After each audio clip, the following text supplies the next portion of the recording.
Allez, on poursuit avec le Iceland Time. Qu'est-ce qu'on a comme information?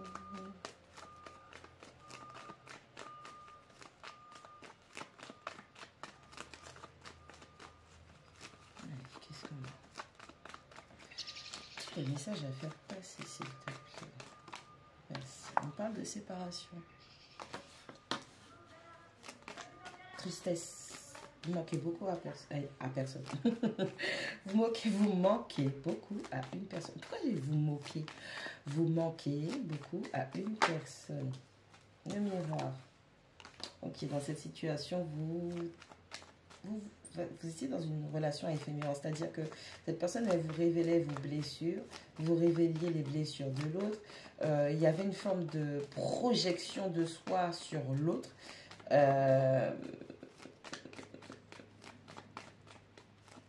C'est quelqu'un qui vous a aimé fortement.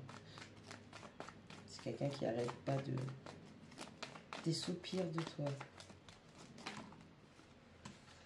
Allez, cercueil.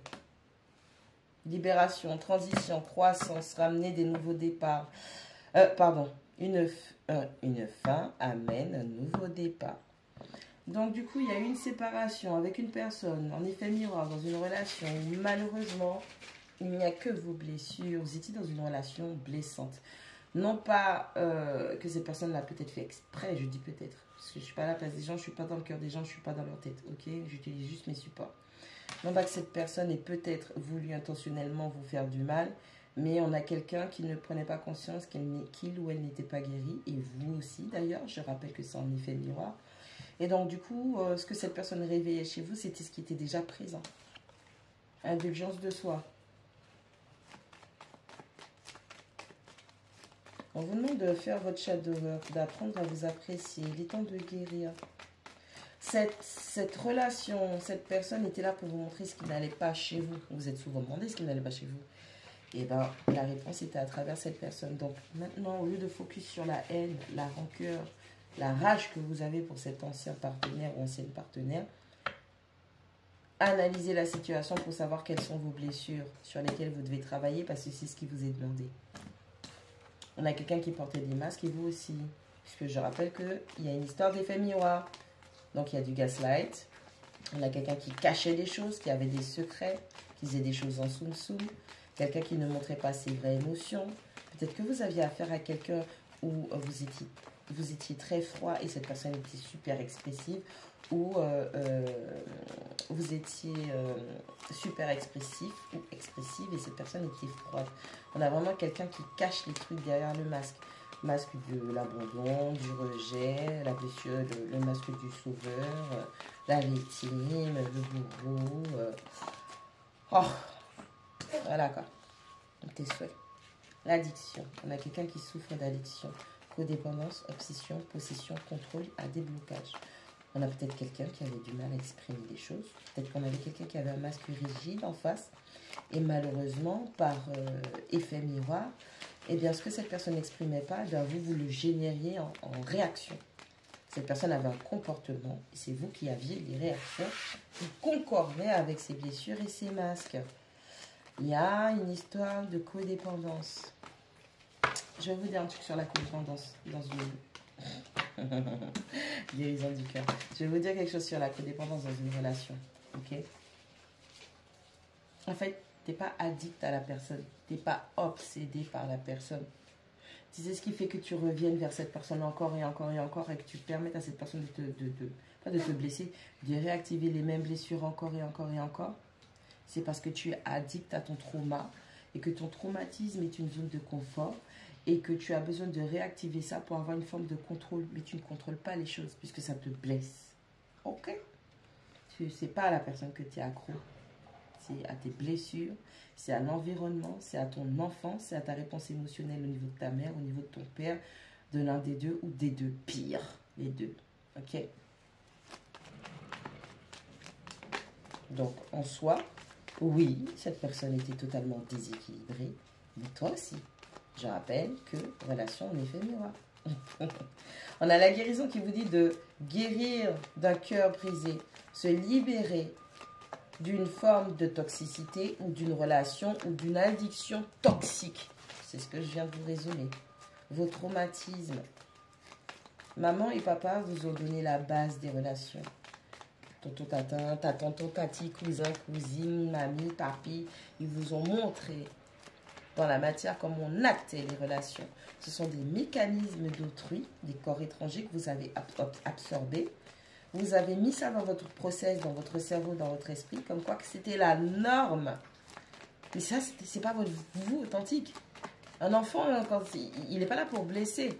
Il ne fait que répéter. Les enfants sont des éponges, vous le savez.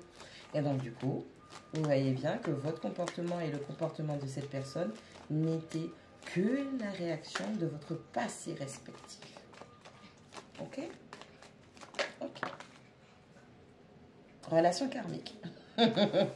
Non, c'était pas ton âme sœur. Tu as cru, mais ça n'était pas ton âme sœur.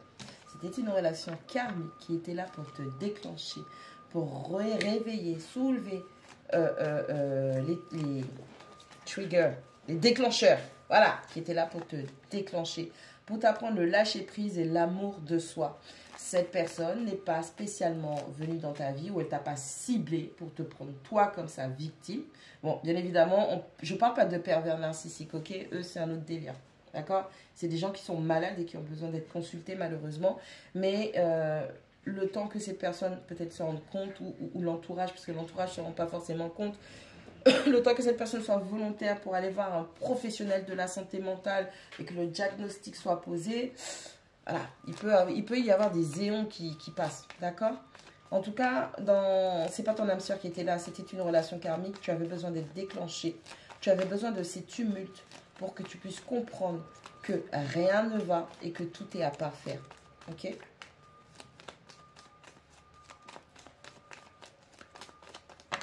Il y en a trop, les copains.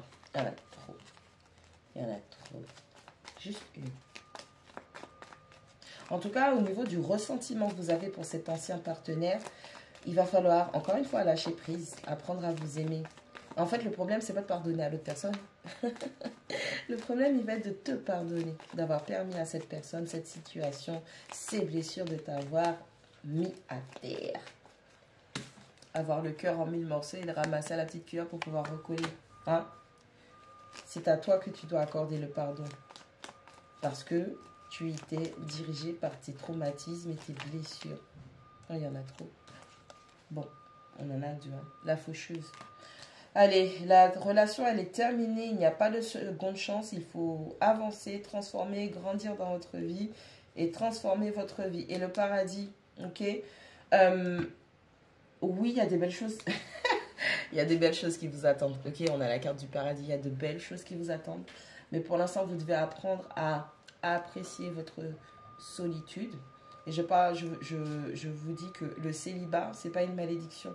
Le célibat, c'est que vous êtes libre de tout engagement de relations toxiques, de comportements néfastes qui pourraient vous faire du mal, indépendamment de votre volonté, bien évidemment. Donc, prenez ce temps de solitude comme une bénédiction qui vous permet de guérir de votre cœur brisé, redéfinir qu'est-ce que le bonheur pour vous, qu'est-ce que la paix, qu'est-ce que la joie, qu'est-ce que le partage, qu'est-ce que le donner, qu'est-ce que le recevoir. Profitez des moments que vous pourriez passer seul, mais en compagnie des vôtres. Quand je dis des vôtres, je ne parle pas que de votre famille. Hein. Vous pouvez naître dans la famille de vos ennemis. Vous pouvez avoir un lien fort et puis au final, c'est votre ennemi, d'accord? Parce que vous allez définir de ce qui sont les vôtres. On n'a peut-être pas le choix sur sa famille, d'une certaine manière. C'est ce qu'on croit. On a quand même le choix, on a choisi. Donc vous pouvez choisir de créer, de recréer une famille avec des gens que vous allez non pas valider, mais vous allez observer, qui vont vous observer. Et vous voyez que vous avancez dans la même direction. Donc travaillez votre guérison, votre apaisement émotionnel, affectif. Ok? Et il y a de très belles choses qui arrivent pour vous. Et vous allez vivre le paradis sur terre. Parce que ça, c'est votre esprit qui va le manifester. Allez.